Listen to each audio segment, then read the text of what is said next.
So I went to the store the other day and the weirdest fucking thing happened. I was just at the store and then all of a sudden this guy came out. This guy was like 6'7", okay, white beard, big top hat, and he goes Alakazam, okay? He fucking shoots a like lightning strike at the cashier. The cashier goes, "What?"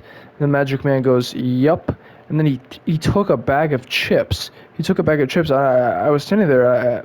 I had my pistol with me. I said, "Do we have a problem here?" And I shot him 10 times. Every bullet deflected against him. And then I pulled out a knife and I stabbed him 10 times. And then that was enough to subdue him. Now the fucked up part was after this was all over, the cashier said, "Listen, listen, bucko." He was referring to me. The cashier goes, "Listen, bucko, that guy was just a performer. We agreed to do this performance."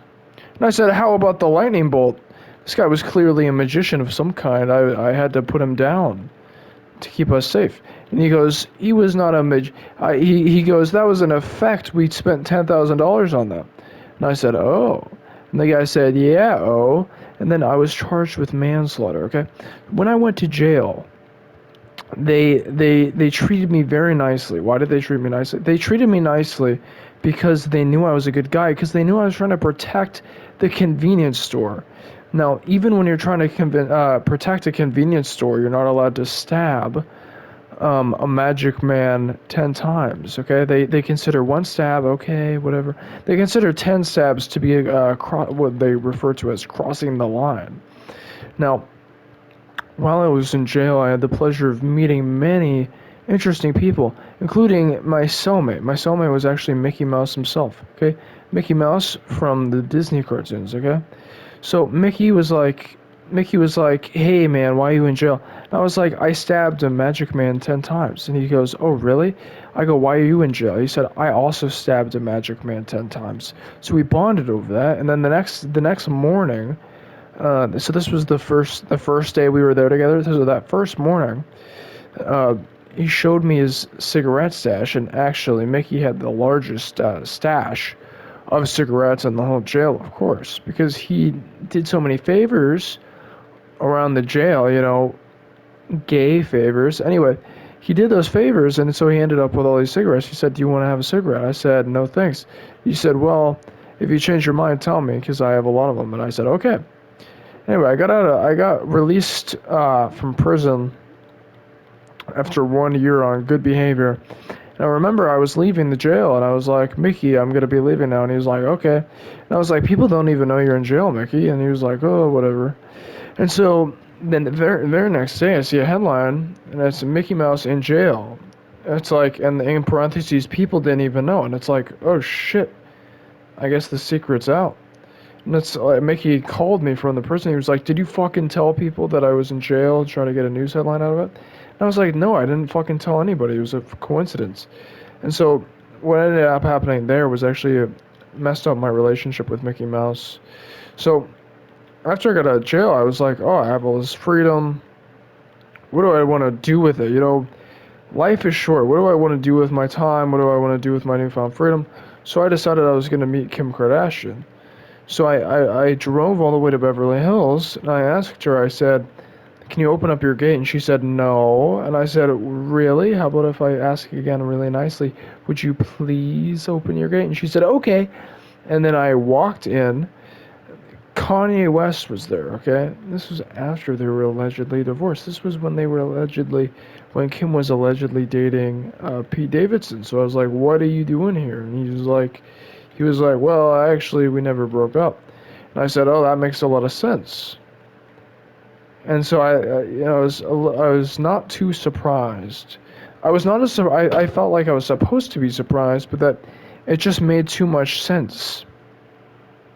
It's like I felt like I was foolish forever believing that they were not together. And that's just one of those things where it's like, you experience that, the feeling where you feel like you're supposed to feel surprised but you don't. It's a surreal feeling. It makes you think. It makes you think differently about things. It makes you think differently about your perspective and the way your mind works and all that. So after I met Kim and Kanye, I got thirsty, so I went to the bar. When I was at the bar, I saw a telephone. Telephones are very good devices, but in this day and age, when everyone has a cell phone, a telephone like just at the bar seems a little out of place. So I like a land like so I on the wire. So I told the bartender, I said, why the hell do you have a goddamn fucking telephone in this bar? He was like, that telephone has been in this bar for 122 years. And I said, really? He said, yeah. I said, I didn't even know telephones were that old. He said, yes, they are. He said, telephones have been around for 500 years. I said, really? He said, I don't know.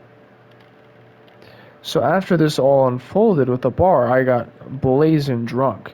And when I got blazing drunk, I decided I was going to go to a bookstore. When I went to the bookstore, guess what I saw? I saw a magic man. Guess what I did? I got out my knife. This time the magic man stopped me before I did anything with the knife. He said, listen.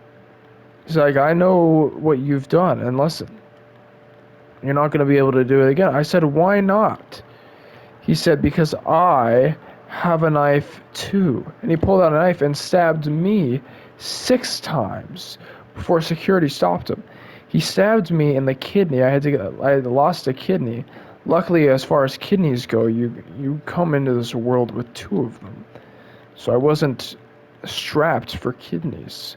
But if had I been strapped for kidneys, I would have really been fucked. So the message from the story so far is that magic men are dangerous. They get you in jail. They stab you. And luckily, I was the luckier of the three, because then that guy ended up going to jail for 30 years. You see, I only went to jail for 1 year after murder. But if you get halfway there, it's even worse, punishment-wise, because then not only are you doing a crime, but the judge thinks you're a loser because you weren't able to finish the job. So that was the case in this situation. Oh, looks like my team just won. Anyway, thanks for listening. It was a true story, so I hope you enjoyed. Make sure to like, share, and subscribe. Comment butterfly napkin if you want 10% off $100 of gold. So that's $90 of gold for $100. Okay, thanks for watching.